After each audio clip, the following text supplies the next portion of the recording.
Hello दोस्तों, मैं अनामिका सिंह स्वागत करती हूँ आप सबका आपके यूट्यूब चैनल नॉलेज कॉर्नर में। फ्रेंड्स, आज आपके लिए मैं बिहार जीएस के जो सचिन सर की बुक है उसके क्वेश्चन लेकर आई हुई हूँ, जिसमें हिस्ट्री के क्वेश्चन हम लोग डिस्कस कर चुके हैं और यहाँ तक के क्वेश्चन हम लोग अभी तक डिस्कस कर लिए हैं।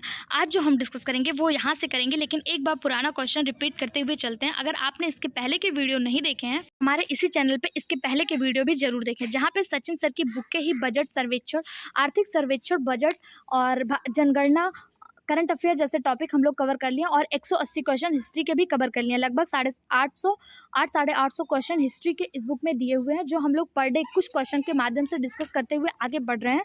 तो आपसे अनुरोध है, चैनल को सब्सक्राइब कर लें, वीडियो को लाइक करें और अपने सभी दोस्तों के साथ इस चैनल को शेयर करें। साथ ही अगर आप इस बुक का PDF प्राप्त करना चाहते हैं तो आप हमारे टेलीग्राम चैनल को ज्वाइन कर लें, जहाँ पर डे आपको PDF के फॉर्म में क्वेश्चन मिलते रहेंगे। ठीक है, ये कल का क्वेश्चन था, कौटिल्य का प्रधानमंत्री कौन था? तो हम लोगों ने देखा था कौटिल्य किसका प्रधानमंत्री था? चंद्रगुप्त मौर्य का प्रधानमंत्री था। ऑप्शन डी इसका सही जवाब हो जाएगा। आज का जो हमारा वीडियो स्टार्ट होता है, आज के जो हमारे क्वेश्चन स्टार्ट होते हैं, यहाँ से होते हैं। बिहार किसान सभा से कौन जुड़ा है?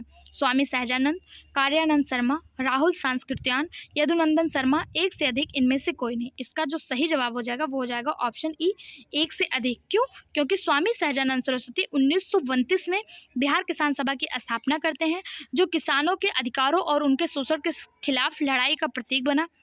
यह संगठन जमींदारी प्रथा और भूमि सुधार के लिए संघर्ष करता है। उसके बाद 1933 में पंडित यदुनंदन शर्मा स्वामी सहजानंद के संपर्क में आते हैं और इन्होंने किसान सभा में सक्रिय भूमिका निभाई। तो पंडित यदुनंदन शर्मा और स्वामी सहजानंद सरस्वती ये दोनों ही किसान आंदोलन से संबंधित है। तो ऑप्शन ई इसका सही जवाब हो जाएगा, उपयुक्त में से एक से अधिक। अगला क्वेश्चन, किस स्थान पर आदिवासियों ने अंग्रेजों के खिलाफ विद्रोह किया? बिहार, पंजाब, सिंध, काठियावाड़, एक से अधिक, इनमें से कोई नहीं। इसका जो सही जवाब हो जाएगा वो हो जाएगा ऑप्शन ई। क्यों? क्योंकि आदिवासी जो थे ये बिहार के भागलपुर से राजमहल के बीच संथाल नामक जो आदिवासी थे, इन्होंने संथाल विद्रोह किया हुआ था, जो आपको ऑप्शन में कहीं भी नहीं देखने को मिल रहा है। संथाल नाम आपको कहीं भी नहीं देखने को मिल रहा है, वो जगह भी आपको कहीं पर भी नहीं देखने को मिल रहा है। राजमहल पहाड़ियाँ कहीं पर भी नहीं दिया है। तो जो अभी प्रेजेंट टाइम में झारखंड में है ये राजमहल पहाड़ियाँ, उस समय बिहार में हुआ करती थी और वहीं पे संथाल जनजातियों ने, संथाल आदिवासियों ने जो है संथाल विद्रोह किया हुआ था। कब किया था? 1855-56 में। ठीक है, दमन एक हो नामक विद्रोह जो इन्होंने किया था, जिसे संथाल विद्रोह के नाम से जाना जाता है। अगर पूछा जाए संथाल विद्रोह का नेतृत्व किसने किया, तो सिद्धू और कान्हू नाम के दो भाई थे, इन्होंने इस संथाल विद्रोह का नेतृत्व किया था। ये हुआ कब था? तो ये 1855-56 में हुआ था। अगर आपसे बात करें, सिंध के जनजातियों ने भी अंग्रेजों के खिलाफ विद्रोह किया और इसी तरह भील विद्रोह काठियावाड़ क्षेत्र में। फ्रेंड्स, मुझसे गलती हो गई। इसका जो सही जवाब हो जाएगा वो हो जाएगा उपयुक्त में से एक से अधिक। एक से अधिक क्यों? क्योंकि बिहार में संथाल विद्रोह हुआ, सिंध में भी हुआ और भील जनजातियों के द्वारा काठियावाड़ विद्रोह भी देखने को मिला था। बिहार में कौन सा हुआ था? संथाल विद्रोह हुआ था। सिंध में भी विद्रोह हुआ और काठियावाड़ में, इसलिए इसका जवाब हो जाएगा ऑप्शन ई, उपयुक्त में से एक से अधिक। अगला क्वेश्चन, बिहार पर बख्तियार खिलजी के हमले का पहला विवरण प्राप्त होता है? तारीख हिंद से, तबकात नासिर से, ताज उल मासिर से, तारीख मुबारक शाही से। इसका सही जवाब हो जाएगा ऑप्शन बी, तबकात नासरी। मिनाज उस सिराज के द्वारा लिखी हुई पुस्तक तबकात नासरी में बिहार पर बख्तियार खिलजी के पहले आक्रमण का जो है वो उल्लेख मिलता है। बताया जाता है कि बख्तियार खिलजी जो था वो बिहार में तुर्क शासक स्थापित करने वाला पहला मुस्लिम नेता था। इसी ने 13वीं शताब्दी में जो है बिहार पर आक्रमण कर नालंदा और विक्रमशिला विश्वविद्यालय को ध्वस्त किया और मुस्लिम साम्राज्य की स्थापना बिहार में की थी। अगला क्वेश्चन, गांधी जी ने चंपारण पधारने की 100वीं वर्षगांठ 2017 के किस महीने में थी? मार्च, अप्रैल, जुलाई, अगस्त। इसका जो सही जवाब हो जाएगा वो हो जाएगा अप्रैल। ऑप्शन बी इसका सही जवाब हो जाएगा कि गांधी जी जो चंपारण पहुंचे थे वो चंपारण कब पहुंचे थे? तो अप्रैल में पहुंचे हुए थे, 1917 में पहुंचे हुए थे। ठीक है, ऑप्शन बी इसका सही जवाब हो जाएगा। अगला क्वेश्चन, बिहार में भारत छोड़ो आंदोलन के दौरान सचिवालय गोलाबारी की घटना कब हुई? इसके पहले का जो क्वेश्चन था ना, उसमें पूछा था कि 100 वर्ष कब पूरे हुए थे। जब गांधी जी 100 वर्ष कब पूरे हुए, तो गांधी जी 100 वर्ष तभी पूरा होगा 1917 में ये चंपारण पहुंचे थे और 2017 में 100 वर्ष पूरे हो गए। किस महीने में हुआ? अप्रैल में पूरे हुए, क्योंकि ये अप्रैल में पहुंचे थे। तो ऑप्शन 2017 इसका सही जवाब हो जाएगा। ये जो क्वेश्चन है, बिहार में भारत छोड़ो आंदोलन के दौरान सचिवालय गोलाबारी की घटना कब हुई थी? 14 अगस्त 1942, 11 अगस्त 1942, 9 अगस्त 1942 या 15 अगस्त 1942। इसका सही जवाब हो जाएगा ऑप्शन बी 11 अगस्त 1942। 11 अगस्त 1942 को भारत छोड़ो आंदोलन के दौरान पटना सचिवालय में गोलीबारी की घटना जो है वो देखने को मिली थी।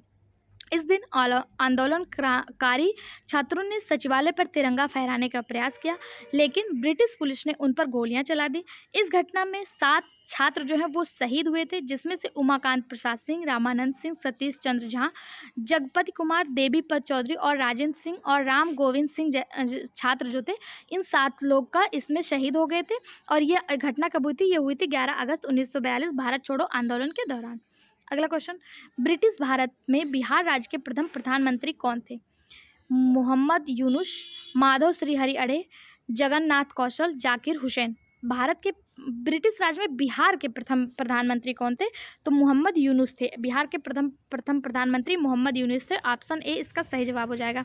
ठीक है, कब थे? तो 1 अप्रैल 1937 के बिहार के प्रथम प्रधानमंत्री के रूप में मोहम्मद यूनुस ने जो है वो शपथ लिया हुआ था। इन्होंने कार्य कब तक किया? तो 1 अप्रैल 1937 में शपथ लिया, 29 जुलाई 1937 को ये जो है 1937 तक इन्होंने कार्य किया हुआ था। अगला क्वेश्चन, बिहार में स्वदेशी आंदोलन के दौरान राखी बंधन किस दिवस कहाँ मनाया गया था? राखी बंधन दिवस कहाँ मनाया गया था? पटना, मुंगेर, सारण, दरभंगा। इसका सही जवाब हो जाएगा ऑप्शन डी, दरभंगा। बिहार में स्वदेशी आंदोलन के दौरान दरभंगा में जो है वो राखी दिवस मनाया गया था। किसके कहने पे मनाया गया था? तो ये डॉक्टर राजेंद्र प्रसाद के कहने पर राखी दिवस जो है वो मनाया गया था। क्यों मनाया गया था? तो 16 अक्टूबर 1905 को बंगाल का विभाजन हुआ था। इसी विभाजन को लोग जो है, कोई इसे ब्लैक डे और कोई इसे राखी दिवस के रूप में सेलिब्रेट लोग इसे करते हैं। शोक दिवस के रूप में भी इसी को जाना जाता है 16 अक्टूबर 1905 को। ठीक है, और इसी को बिहार के दरभंगा में राखी दिवस के रूप में सेलिब्रेट किया गया था। इस दिन लोगों ने एक दूसरे के हाथ पर राखियां बांधी थी और कहा था कि मतलब अंग्रेजों के द्वारा भले ही हमारा बंटवारा हो जाए, लेकिन हिंदू मुस्लिम जो है वो हम भाई भाई हैं, एक दूसरे से भाईचारा का संदेश भी दिया था। अगला क्वेश्चन, बिहार में भारत छोड़ो आंदोलन के दौरान किस जिला को अपराधी जिला घोषित किया गया? सारण, गया, नवादा, भोजपुर। इसका सही जवाब हो जाएगा ऑप्शन ए, सारण। भारत छोड़ो आंदोलन के दौरान बिहार का जो सारण जिला है, इसे अपराधी जिला जो है वो घोषित किया गया था। यह कदम आंदोलन क्रांतिकारियों की गतिविधियों को दबाने और स्वतंत्रता संग्राम को खत्म करने के लिए या फिर कहें कमजोर करने के लिए उठाया गया था। अगला क्वेश्चन, जयप्रकाश नारायण भारतीय राष्ट्रीय कांग्रेस में कब शामिल हुए? 1939, 1920, 1930 या 1929। इसका सही जवाब हो जाएगा ऑप्शन डी, 1929। 1929 में जयप्रकाश नारायण, जिसे लोकनायक के नाम से भी जाना जाता है, अगर आपसे पूछा जाए लोकनायक के नाम से किससे जाना जाता है, तो जयप्रकाश नारायण को लोकनायक के नाम से जाना जाता है। 1929 में ये जो है जवाहरलाल नेहरू के कहने पर भारतीय राष्ट्रीय कांग्रेस में शामिल हुए। अगला क्वेश्चन, बिहार राज्य में मुजफ्फरपुर में बिहार साइंटिफिक सोसाइटी किसने शुरू की? बिहार राज्य का जो मुजफ्फरपुर है पूछा है, वहाँ पे साइंटिफिक सोसाइटी की स्थापना किसने की? खुदा बख्श खान, सर सैयद अहमद खान, सैयद इमदाद अली, उसीर अली खान। इसका जो सही जवाब हो जाएगा वो हो जाएगा ऑप्शन सी, सैयद इमदाद अली। बिहार साइंटिफिक सोसाइटी की स्थापना सैयद उस्ताद अली ने 1872 में बिहार के मुजफ्फरपुर में किया था। इसको इंपॉर्टेंट मार्क करिएगा, ऐसे क्वेश्चन हमें एग्जाम में देखने को मिल सकते हैं। बिहार साइंटिफिक सोसाइटी की स्थापना किसने की? तो सैयद उस्ताद अली ने की। कब की? 1872 में की। कब की? 1872 में। इसका उद्देश्य क्या था? तो इसका उद्देश्य जो था वो मुस्लिम समाज में शिक्षा का प्रसार करना और उसे आधुनिक विज्ञान और पाश्चात्य शिक्षा से परिचित कराना था। अगला क्वेश्चन, निम्नलिखित में से कौन सा बिहार का पहला अंग्रेजी समाचार पत्र था? The Bihar Herald, the times of India, the Bihar times, the Bihar patriot. इसका सही जवाब हो जाएगा option A, the Bihar Herald. ये बिहार का पहला समाचार पत्र था जो पटना में प्रकाशित होता था।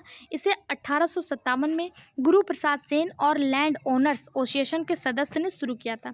अगर पूछा जाए द बिहार हेराल्ड की स्थापना किसने की थी, तो गुरु प्रसाद सेन के द्वारा 1875 में बिहार हेराल्ड की स्थापना की गई थी और ये बिहार का पहला समाचार पत्र था। अगर पूछा जाए बिहार हेराल्ड किस भाषा में था, तो ये अंग्रेजी भाषा में यानी इंग्लिश लैंग्वेज में था और ये साप्ताहिक पत्रिका थी। ठीक, ऑप्शन ए इसका सही जवाब हो जाएगा। अगला क्वेश्चन, 1934 में बनी बिहार सोशलिस्ट पार्टी के सचिव कौन थे? आचार्य नरेंद्र देव, जयप्रकाश नारायण, राम वृक्ष बेनीपुरी, कर्पूरी ठाकुर, एक से अधिक, इनमें से कोई नहीं। इसका सही जवाब हो जाएगा ऑप्शन बी, जयप्रकाश नारायण, जिन्हें लोकनायक के नाम से जाना जाता है। लोकनायक। लोकनायक की उपाधि मिली हुई है इन्हें लोकनायक की। और ये 1934 में बिहार सोशलिस्ट पार्टी के सचिव थे। ऑप्शन बी इसका सही जवाब हो जाएगा। बिहार सोशलिस्ट पार्टी की स्थापना कब हुई? तो बिहार सोशलिस्ट पार्टी की स्थापना 1931 में हुई। किसकी अध्यक्षता में हुई? तो गंगा शरण सिन्हा, राम वृक्ष बेनीपुरी, रामानंद मिश्रा के द्वारा बिहार सोशलिस्ट पार्टी की स्थापना की गई। अगर पूछा जाए 1934 में पटना के अंजुमन इस्लामिया हॉल में औपचारिक स्थापना इसकी हुई थी और इसकी अध्यक्षता किसने की थी? तो जयप्रकाश नारायण ने इसके सचिव थे और इसके अध्यक्ष आचार्य नरेंद्र थे। अगर पूछा जाए 1934 में जो पटना के इस्लामिया हॉल में औपचारिक रूप से बिहार सोशलिस्ट पार्टी की स्थापना हुई, उसकी अध्यक्षता किसने की? तो आचार्य नरेंद्र ने की और सचिव कौन थे? जयप्रकाश नारायण थे। अगला क्वेश्चन, बिहार सोशलिस्ट पार्टी कब गठित हुआ? अब देखिए वही क्वेश्चन आपके सामने आ गया कि बिहार सोशलिस्ट पार्टी की स्थापना कब हुई। तो आपको बता दें बिहार सोशलिस्ट पार्टी की स्थापना 1931 में हुई, लेकिन औपचारिक रूप से पटना के इस्लामिया हॉल में 1934 में इसकी स्थापना होती है। ठीक। अगला क्वेश्चन, किसने यूरोपियन नील बागान मालिकों द्वारा किसानों के शोषण की तरफ गांधी जी का ध्यान आकर्षित किया? बाबा रामचंद्र, राजकुमार शुक्ला, स्वामी सहजानंद सरस्वती, श्री कृष्ण सिंह, इनमें से कोई नहीं, एक से अधिक। इसका सही जवाब हो जाएगा ऑप्शन बी राजकुमार शुक्ला। राजकुमार शुक्ला गांधी जी से मिले कहाँ? तो 1916 के लखनऊ अधिवेशन, जब इंडियन नेशनल कांग्रेस का लखनऊ अधिवेशन 1916 का चल रहा था, वहाँ पे राजकुमार शुक्ला ने चंपारण में किसानों की दुर्दशा पर प्रकाश डाला और वहीं पर ये गांधी जी से मिले और गांधी जी से चंपारण आने के लिए अनुग्रह किया। गांधी जी 1917 में चंपारण सत्याग्रह चलाते हैं, जिसमें ये सफल भी रहे। अगर आपसे पूछा जाए गांधी जी द्वारा पहला सफल आंदोलन कौन था, तो यही 1917 का चंपारण सत्याग्रह जो था, ये गांधी जी द्वारा पहला सफल आंदोलन था। और किसके आह्वान पे गांधी जी आए हुए थे चंपारण? तो राजकुमार शुक्ला के कहने पर आए हुए थे। अगला क्वेश्चन, बिहार का प्रथम मुस्लिम विजेता कौन था? मलिक इब्राहिम, इल्तुतमिश, बख्तियार खिलजी, अली मर्दान खिलजी, उपयुक्त में से कोई नहीं, एक से अधिक। इसको इंपॉर्टेंट मार्क करिएगा, ये क्वेश्चन कई बार देखने को मिला है। इसका सही जवाब हो जाएगा बख्तियार खिलजी। इसकी जानकारी हमें कैसे प्राप्त होती है? तो मिनाज उस सिराज की एक बुक है जिसे तबकात ए नासरी के नाम से जानते हैं। तबकात ए नासरी नामक एक बुक है। ये बुक किसने लिखी? तो मिनाज उस सिराज ने 13वीं शताब्दी में लिखी हुई थी और उसी में बताया है कि बिहार का प्रथम मुस्लिम विजेता या बिहार में मुस्लिम साम्राज्य का न्यू रखने वाला कौन था? बख्तियार खिलजी था। ऑप्शन सी इसका सही जवाब हो जाएगा।